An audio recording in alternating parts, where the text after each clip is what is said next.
Welcome back to another episode of Kentucky Esports Weekly. I'm your host, Nathan Stevens. And we have some gaming news for you today as we'll talk recent updates for the Apex Legends Global Series playoffs, that is a mouthful, regional playoffs for the Call of Duty Mobile World Championship, and we'll get to see some industry news with Hailey and Morgan. So let's get it going with some quick hitters.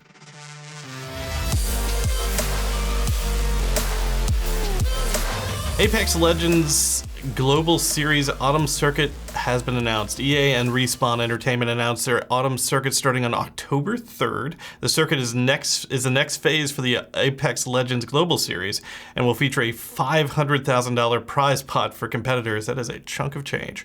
Teams competing for a spot in the Autumn Circuit include Team Solo Mid, Gambit Esports, and Complexity Gaming, as well as a whole bunch of other teams. The circuit starts October 3rd, runs through the 5th. From there, it runs nearly every other week before taking a small break in mid to late November. You got to get in Thanksgiving before concluding December 20th.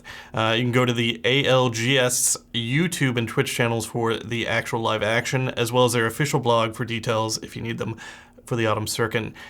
And here are some more esports playoffs for you. You didn't think we were going to stop there, did you?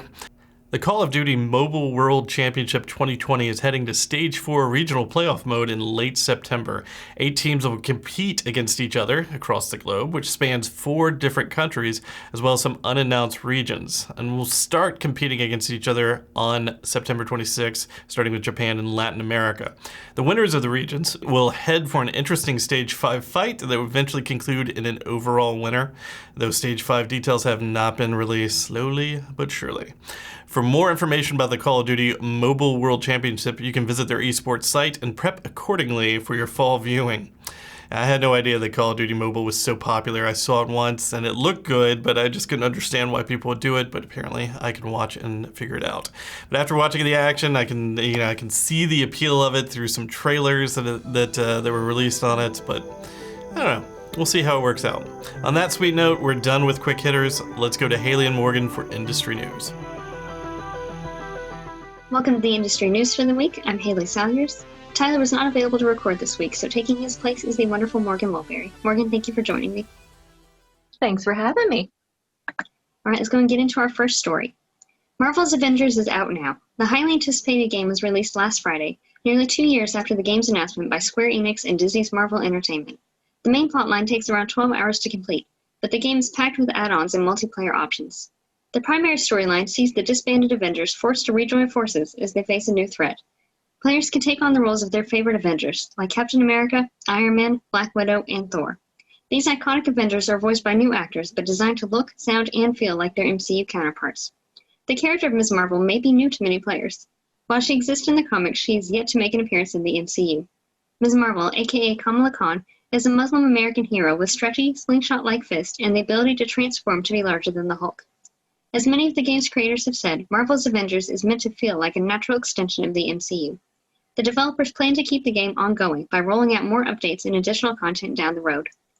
Marvel's Avengers is available now for PS4, Xbox One, PC, and Stadia. In other news, EA is hoping to see just as much success with Star Wars Squadrons as they did with Star Wars Fallen Order. Squadrons is set for release early next month. A reveal trailer for the game was released on Monday. Players will take on the roles of starfighter pilots and get to command ships in both the New Republic and Imperial fleets. Moving up through the starfighter ranks will earn players a variety of rewards, including new weapons and engines. In addition to numerous battles, the game will take players through a single-player story set after the destruction of the Death Star II in the Battle of Endor. The game will also offer cross-play support for PS4, Xbox One, PC, and VR, so players can work with friends across different platforms. Players also have design control over certain game elements, like their ship exterior.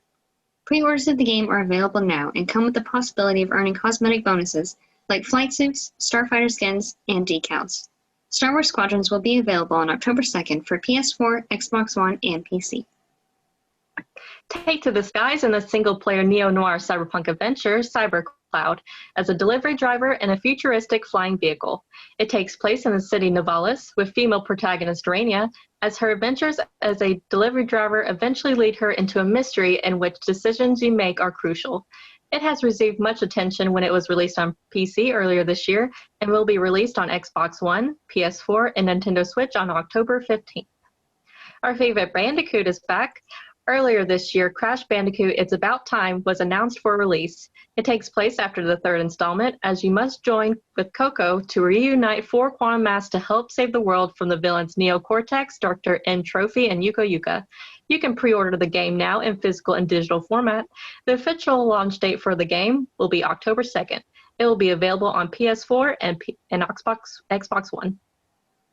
Developer Mojang has announced a free update that will finally allow Minecraft to have PlayStation VR support. This update will be available to all PSVR owners, and all Minecraft content will be accessible via PSVR headsets. The update will offer 2 modes, Immersive and Living Room. Immersive mode puts players entirely into the Minecraft world, while Living Room mode projects the game onto a virtual screen. Note that players will need a DualShock 4 controller to play Minecraft in VR, which will also give players the ability to jump in the game. The Minecraft PSVR update is expected later this month. For more Microsoft and Minecraft news, check out the Minecraft Live event happening on October 3rd. Mario and the gang are coming back in remastered form.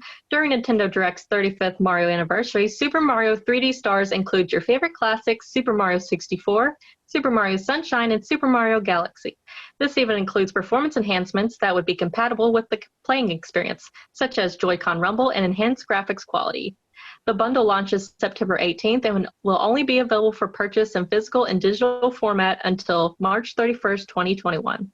And that is it for industry news. Now we toss back to Nathan.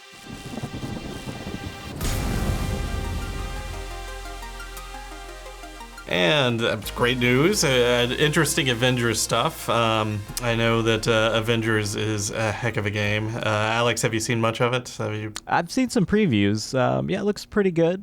I haven't gotten a chance to play it or anything, but yeah, it looks interesting. I think the biggest thing, I mean, I'm not super impressed by the visuals, but I think the biggest thing is the most interesting thing to me is the kind of the continuation of that MCU story. So well, they did a really good job. Visual. I was very skeptical as well on the visuals, but actually, it's a very pretty game. You know, we're so used to seeing like who the Avengers are in the movies, so when we get them in games, we're like, that doesn't look like Chris Evans. Right. You know, but that's okay. It does work out. The story is phenomenal. So yeah, I'll just leave it at that. So we just have one quick thing to talk. We have one thing to talk about. So this Xbox Series S versus Xbox Series X. A lot of people were kind of like confused on why they would release a lower powered hardware when they're releasing this. This is going to be launch in November for the bigger, powerful hardware that the Series X is going to bring. Why would they do that? That's. Yeah. So the biggest thing right now is, and this is true, you know, you see all hardware manufacturers today, and even going back, 10, 20 years, have been making this shift to selling services. So you see like Apple sells billions of iPhones, except, they're making as much money off of their platforms.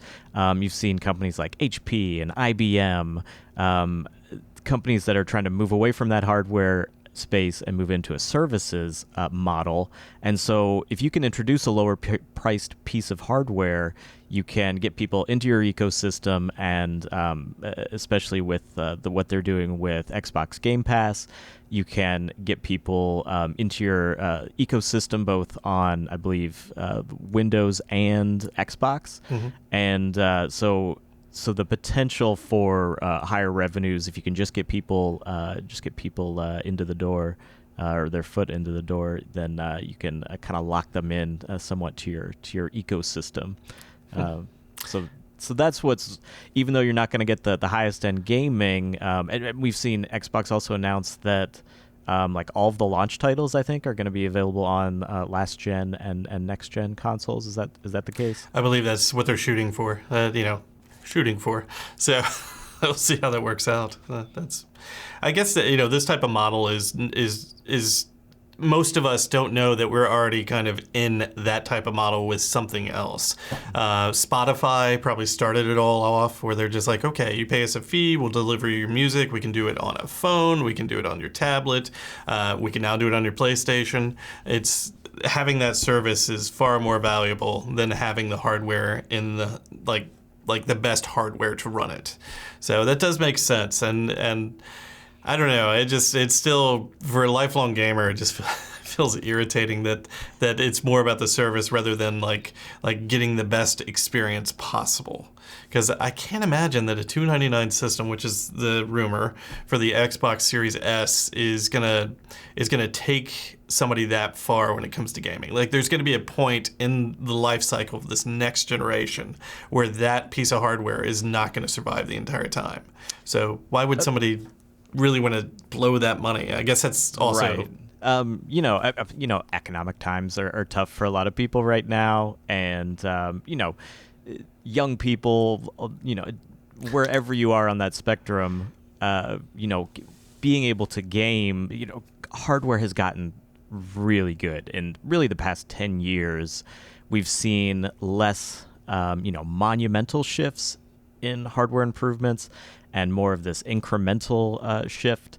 And, even looking back, 5-10 years, 1080p gaming has been really good for a while. And so I think you're going to be able to get, especially in like a 1080p scenario, even if your TV is 4K, once something's in motion, plus the enhancements that a 4K TV does, and a lot of these 4K games, they actually might be rendering in the background at a lower resolution as well. So I think you're still going to get a really good experience, and this kind of harkens back a little bit to what I was just looking at, kind of in terms of NVIDIA's latest graphics cards, and I saw some results from Steam about what resolution gamers are playing at, and the vast majority of gamers right now are still playing at 1080p. Yeah. Kind of a lower number are playing at 1440p. Only about 2% are playing on a PC at 4K. Yeah. About 10% are playing, 10 to 12% are playing at 720p. And so you have 5 times more people playing at 720p than you do even at 4K. So lots of people are still having an enjoyable experience playing at 1080p, and kind of it sounds like that's what this console is kind of targeting. And even though it might seem like a little bit dated, I think you're still going to get some really great experiences.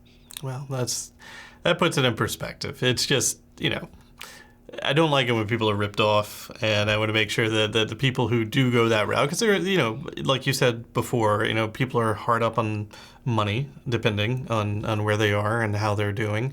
And if that's like their enjoyment in life, the thing that takes them away from maybe stress and whatnot, me as a person are concerned that won't last a long time. But if it does, great. If it works that way, I know that Microsoft had mentioned that they're going to do some cloud involvement, whatever that means. That's just server backside helping out with things.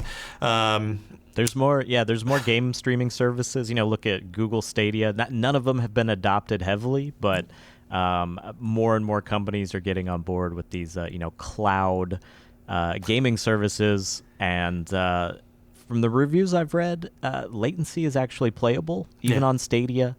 It's never going to be as good as playing in person, but that might be a direction they're going to take it to. Well, I know PlayStation now has leaps and bounds better than what it started with, which is their streaming service. But it's still it falls behind a little now and then. But anyway, well, that's awesome. Well. Thank you for that discussion. It's going to be interesting to see what's coming in the next week or so. There's rumors that this week we're going to hear about the PlayStation 5's price, and the pre-orders are going to go up. So we will see. Maybe we'll have some more good news next week. But before we leave, and not to toot my own horn, just so you all are very aware of this, we have a new Twitch channel segment that UK has now on their Twitch channel, repetitive, called Coffee and Consoles, and it is early morning gaming from about 8 a.m. to about 10 a.m. So you should check that out if you're up early and needed a little quick coffee and a jolt to see some gaming to get your day started. It is there. But wake up and turn on Twitch. Get ready for the day. Nothing like gaming and coffee. So have a good day, you all. Have a great rest of your week. Remember to wear your mask, be safe, and we'll catch you next week.